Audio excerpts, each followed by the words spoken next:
देख रहे हैं IBC 24। मैं हूं आपके साथ सृष्टि पांडे। शाम के 7 बजने को है, वक्त हो चला है मध्य प्रदेश के नंबर 1 बुलेटिन का। तो चलिए जानते हैं मध्य प्रदेश में आज क्या खास है। मध्य प्रदेश की राजधानी भोपाल में ग्लोबल इन्वेस्टर समिट के उद्घाटन सत्र को प्रधानमंत्री नरेंद्र मोदी ने संबोधित किया है और पीएम मोदी ने इन्वेस्ट मध्य प्रदेश का शुभारंभ किया।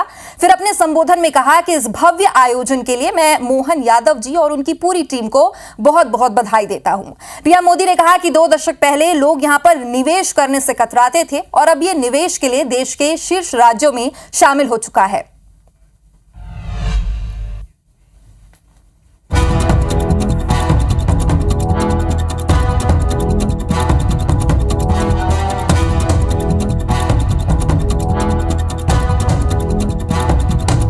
प्रधानमंत्री नरेंद्र मोदी ने भोपाल में GIS यानी ग्लोबल इन्वेस्टर समिट का उद्घाटन किया और MP में EV क्रांति, मैन्युफैक्चरिंग, रेल नेटवर्क, पेट्रोकेमिकल की असीम संभावनाओं को बिजनेस ग्रुप के सामने रखा। पीएम मोदी ने मध्य प्रदेश सरकार के निवेश को प्रोत्साहित करने वाली 18 से अधिक नई नीतियों को भी लॉन्च किया, जिससे MP में निवेश करने वाले निवेशकों को राज्य में उद्योग स्थापित करने में आसानी होगी। पीएम मोदी ने कहा कि दुनिया को भारत से बहुत सारी उम्मीदें हैं। पीएम ने कहा कि विश्व बैंक का भी दावा है कि भारत आने वाले सालों में ऐसे ही दुनिया की फास्टेस्ट ग्रोइंग इकोनॉमी बना रहेगा और उसमें MP की भूमिका बड़ी अहम है। MP सरकार आधुनिक पॉलिसीज और स्पेशल इंडस्ट्रियल इंफ्रास्ट्रक्चर से सपोर्ट कर रही है। MP में 300 से ज्यादा इंडस्ट्रियल जोन्स हैं। साथियों, मैंने लाल किले से कहा है, यही समय है, सही समय है आपके लिए MP में इन्वेस्टमेंट करने और इन्वेस्टमेंट का भी यही सही समय है। साथियों, MP में डबल इंजन सरकार बनने के बाद विकास की गति भी जैसे डबल हो गई है। केंद्र सरकार कंधे से कंधा मिलाकर MP के विकास में, देश के विकास में जुटी है। सीएम मोहन यादव ने पीएम मोदी को भगवान महाकाल की तस्वीर भेंट की। डॉक्टर मोहन यादव ने कहा कि निवेशकों के हर संभव मदद के लिए MP सरकार सदैव तत्पर है। हमारा सौभाग्य विश्व में सर्वाधिक लोकप्रिय और हम सबको गौरवान्वित करने वाले यशस्वी प्रधानमंत्री माननीय श्रीमान नरेंद्र मोदी जी की उपस्थिति में मध्य प्रदेश आज इस ऐतिहासिक आयोजन का साक्षी बनने जा रहा है। ये हम सबका सौभाग्य है। निवेश को प्रोत्साहित करने के लिए एक रोडमैप तैयार किया। इसी परिप्रेक्ष्य में हम अपनी निवेश नीतियों और निवेश फ्रेंडली इकोसिस्टम पर लगातार कार्य कर रहे हैं, जिसके आधार पर निवेश प्रोत्साहन के लिए 18 नई नीतियां लेकर हम आए हैं, जिसका लोकार्पण आज माननीय प्रधानमंत्री जी के माध्यम से मध्य प्रदेश में पहली बार होने जा रहा है। आज जब हो रही ग्लोबल इन्वेस्टर समिट, तो इसकी थीम ही अपने आप में उत्साहवर्धक है। अनंत संभावनाएं जो मध्य प्रदेश में उद्योग और निवेश की असीम संभावनाओं को दर्शाती है। अनंत संभावनाएं केवल एक विचार नहीं, बल्कि मध्य प्रदेश के प्रत्येक क्षेत्र में अवसरों की व्यापकता को दर्शाने वाला दृष्टिकोण है। GIS में शामिल होने के लिए अडानी ग्रुप के चेयरमैन गौतम अडानी, पतंजलि संस्था के प्रमुख आचार्य बालकृष्ण, कुमार मंगलम बिरला समेत कई जाने माने उद्योगपति भोपाल पहुंचे। इस मौके पर वीडियो मैसेज में अडानी ग्रुप के चेयरमैन गौतम अडानी ने mining, smart vehicle, thermal agency sector में 1,10,000 करोड़ निवेश का ऐलान किया। कुल मिलाकर GIS से सरकार को उम्मीद है कि MP में निवेश के रास्ते खुलेंगे और युवाओं को रोजगार मिलेगा। Bureau report, IBC 24। बहुत बहुत धन्यवाद। तो खबर तो आपने देख ली, अब जानते हैं कि खबर की खबर क्या है और हमारी संवाददाता निहारिका शर्मा हमारे साथ लाइव जुड़ चुकी है। निहारिका, इतना बड़ा समिट भोपाल में हुआ, ग्लोबल इन्वेस्टर समिट, और इतने सारे उद्योगपति भी इसमें शामिल हुए हैं। प्रधानमंत्री मोदी ने ग्लोबल इन्वेस्टर समिट में मध्य प्रदेश के 18 नीतियां लॉन्च की और साथ ही मोहन सरकार की भी जमकर तारीफ की है। क्या लगता है इससे मध्य प्रदेश को कितना फायदा होने वाला है आर्थिक तौर पर?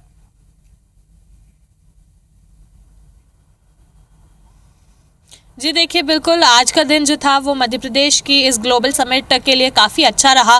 पहले दिन की है अगर बात करें तो 5 लाख करोड़ से ज़्यादा का निवेश जो है वो आया है। 19 में से 9 MOU जो है वो आज साइन हुए हैं। कल की तरफ हम एक बार फिर से देख रहे हैं, क्योंकि आज जिस तरह से MOU साइन हुए हैं, 5 लाख करोड़ से ज़्यादा का निवेश आया, तो इसको लेकर उत्साह जो है अब वो ज़्यादा बढ़ गया है। और ऐसी उम्मीद है कि कल ये जो आंकड़ा है ये डबल हो सकता है। अडानी ग्रुप की अगर बात करें तो वो 10,000 करोड़ रुपयों का जो है निवेश करेगा। रिलायंस जो है वो 60,000 करोड़ का जो बायोफ्यूल का प्लांट होगा उसमें निवेश करेगा। अवाडा ने भी एक बड़ा जो है वो निवेश किया है ऊर्जा में, और सौर ऊर्जा में करेगा 50,000 करोड़ का, वो भी इसमें निवेश करने वाला है। OPG कंपनी की अगर बात करें तो OPG पावर जो है वो 13,400 करोड़ का निवेश जो है वो सौर ऊर्जा में करने वाला है। और इसी का अगर हम देखें तो 19 MOU जो थे उनमें से 9 MOU साइन हो गए, जिनकी आंकड़े जब सामने आए तो वो 5 लाख करोड़ जो थे अमाउंट उससे ज़्यादा का आया है। और ऐसे में अभी भी कल का दिन जो है वो बाकी है। CM मोहन यादव अभी भी जितने भी इन्वेस्टर्स आए हैं उनसे 1-to-1 चर्चा कर रहे हैं, और ऐसे में वे यही अपेक्षा कर रहे हैं कि कल ये जो आंकड़ा है डबल हो जाए। देखिए, सुबह से लगातार जब प्रधानमंत्री नरेंद्र मोदी यहाँ पर पहुंचे, उन्होंने 18 नीतियों का यहाँ पर लोगों के बीच में रखी, और उसके बाद जब ये 18 नीतियाँ रखी तो उन्होंने कई ऐसी बातें भी कही जो इन्वेस्टर्स को काफ़ी लुभाई, और उसके बाद उन्होंने बड़े बड़े इन्वेस्टमेंट करने का तय किया है। कई ऐसे यहाँ पर ऐसे भी इन्वेस्टर्स पहुँचे थे जो अभी साइनिंग उन्होंने ज़रूर कर दी है, लेकिन उन्होंने एक ऐसा अपने बीच में एक ऐसा संबंध बनाया है जो आगे जाके इन्वेस्टमेंट्स के तौर पर बदले जाएंगे।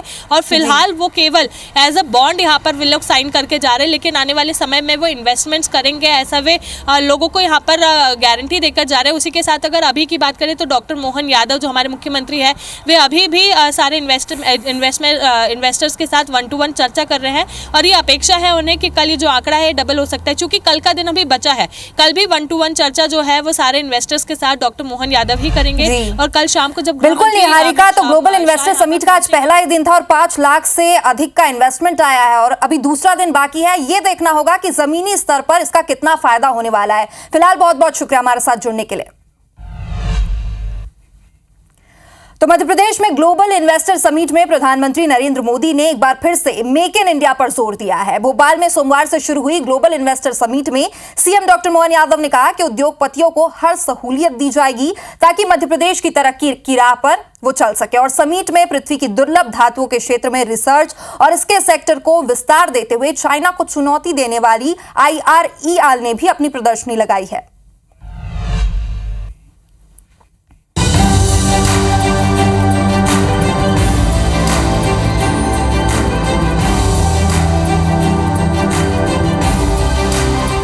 मध्य प्रदेश में ग्लोबल इन्वेस्टर समिट के जरिए केंद्र सरकार फिर मेक इन इंडिया पर जोर दे रही है।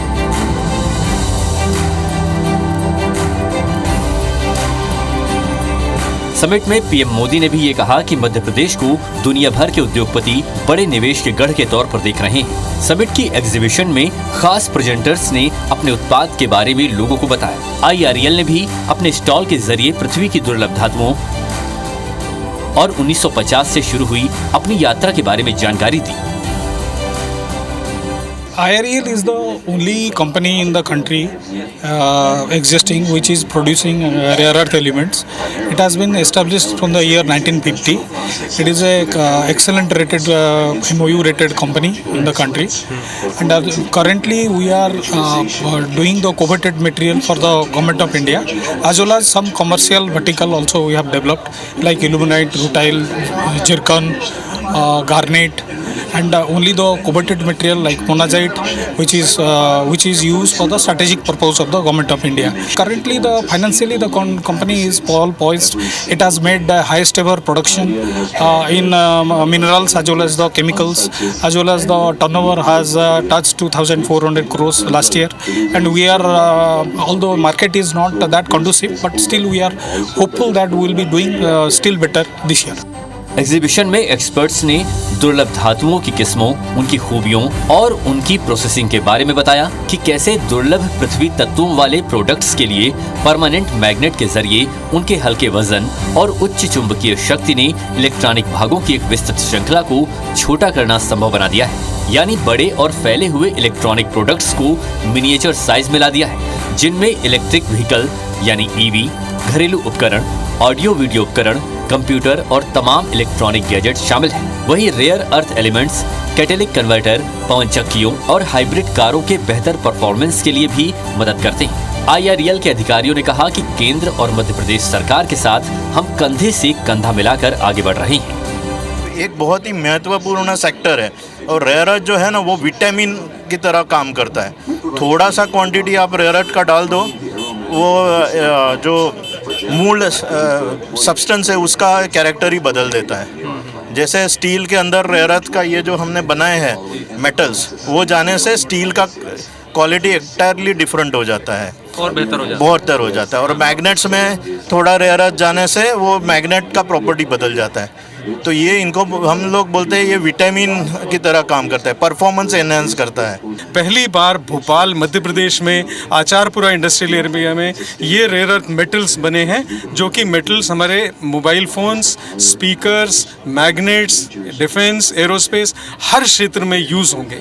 तो ये इसमें अपार संभावनाएं हैं और रोज़गार की, स्किल डेवलपमेंट की, हमारा एक स्किल डेवलपमेंट सेंटर भी आचारपुरा इंडस्ट्रियल एरिया में आ रहा है, जहाँ पे हम ट्रेंड मैन पावर तैयार करेंगे फ्यूचर जेन इंडस्ट्री के लिए। केंद्र सरकार ने रेयर अर्थ एलिमेंट्स के सेक्टर में काम करने वाले देशों को चुनौती देना शुरू कर दिया है। नई तकनीक के साथ कमर्शियल मार्केट को सहूलियत देकर ये साफ कर दिया है कि अब इस क्षेत्र में भारत दूसरे देशों को पछाड़ने की बड़ी तैयारी में है। बता दें कि हाल ही में IREL ने रेयर अर्थ परमानेंट मैग्नेट्स के प्रोडक्शन की शुरुआत विशाखापट्टनम में नेशनल टेक्नोलॉजी डे के मौके पर प्रधानमंत्री नरेंद्र मोदी की मौजूदगी में की। IREL ने न सिर्फ विशाखापट्टनम में बल्कि भोपाल में भी rare earth and titanium theme park की शुरुआत की है, ताकि औद्योगिक उत्पादों के आधुनिकीकरण के जरिए कारोबारियों को मेक इन इंडिया और आत्मनिर्भर भारत के सपने को मुकम्मल करने का मौका मिल सके। नवीन कुमार सिंह, IBC 24, भोपाल।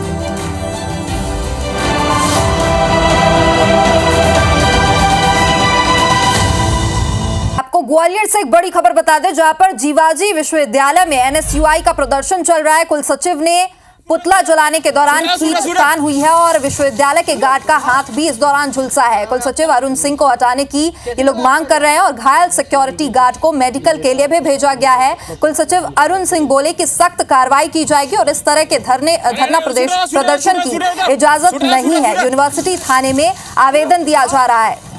क्या नाम है आपका? सुनील सिंह चौहान। कैसे जला आपका ये हाथ? NSUI की कुछ। और ग्वालियर से आपको बड़ी खबर बता दें, जहां पर शिवाय अपहरण कांड का छठा किडनैपर का जुलूस निकाला गया है। घटनास्थल पर किडनैपर धम्मू गुर्जर का जुलूस निकाला गया। मुराद पुलिस ने CP कॉलोनी में जुलूस निकाला है और बच्चे को उठाने के लिए 10 लाख में सौदा हुआ था। 1 करोड़ रुपए फिरौती की प्लानिंग की गई थी और 7वें आरोपी राहुल कंसाना की तलाश अभी जारी है। वो चला रहा था और आपको बता दें कि इससे पहले एक और बड़ी खबर भोपाल से आपको बता दें, जहां पर मंत्री प्रतिमा के भांजे दीपराज बागरी के साथ मारपीट हुई है। अरुण गुर्जर नाम के युवक ने मारपीट की है और मारपीट में दीपराज बागरी को चोट भी लगी है। महिला से बातचीत न कराने को लेकर यहां पर विवाद हुआ था।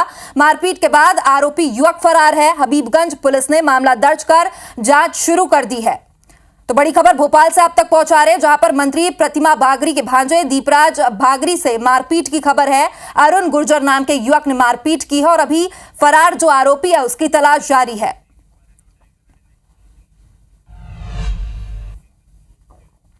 और इसी के साथ मध्य प्रदेश के इस बुलेटिन में इतना ही। देश प्रदेश की तमाम बड़ी और अहम खबरों के लिए आप देखते रहिए IBC 24। नमस्कार।